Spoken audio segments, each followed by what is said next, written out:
દ્વારકામાં ભારે વરસાદમાં માલધારીઓના 200થી 250 જેટલા ઘેંટા પાણીમાં તણાઈ ગયા હતા। જિલ્લાના ચરકલા, બરડિયા, ખેતરપાડ જેવા વિસ્તારોમાં અનેક માલધારીઓ પશુપાલન કરે છે।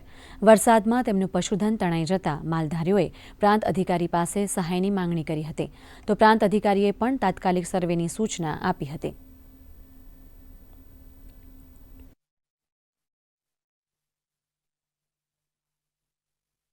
દેવભૂમિ દ્વારકા જૂનો ચરકલા રોડ ત્યાં અમારા વાંઢિયા હતા। 200 થી 250 ઘેટા તણાઈ ગયા છે અને અમને નુકસાન આવ્યું છે, એટલે આવેદનપત્ર પ્રાંત સાહેબને આપવા આવ્યા છે અત્યારે। અને જે કાંઈ જીવાદોરી હતી એ અત્યારે વહી ગઈ છે। એક ઘેટું ઓછામાં ઓછું 8 થી 10 હજાર રૂપિયાનું થાય છે।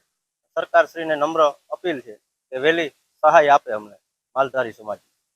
200 થી 250 ઘેટા તણાઈ ગયા છે અને મરી ગયા છે। દ્વારકા અને કલ્યાણપુર તાલુકામાં ભારે વરસાદના લીધે ઘણી નુકસાની થઈ છે અને તેના ભારે વરસાદના કારણે કેટલાક પશુઓના મૃત્યુ પણ થયા છે। અમુક ઘ્રાસણવેલ ગામ છે, નાગેશ્વર ગામ છે, ત્યાં અમારી ડોક્ટરની ટીમ પહોંચી અને પોસ્ટમોર્ટમની કામગીરી ચાલુ છે અને સત્વરે બાકી ગામની જે પોસ્ટમોર્ટમ કરવાનું બાકી છે એને સત્વરે અમે પૂર્ણ કરી અને નિયમ અનુસારની કાર્યવાહી, સહાય ચૂકવવાની કાર્યવાહી કરીશું।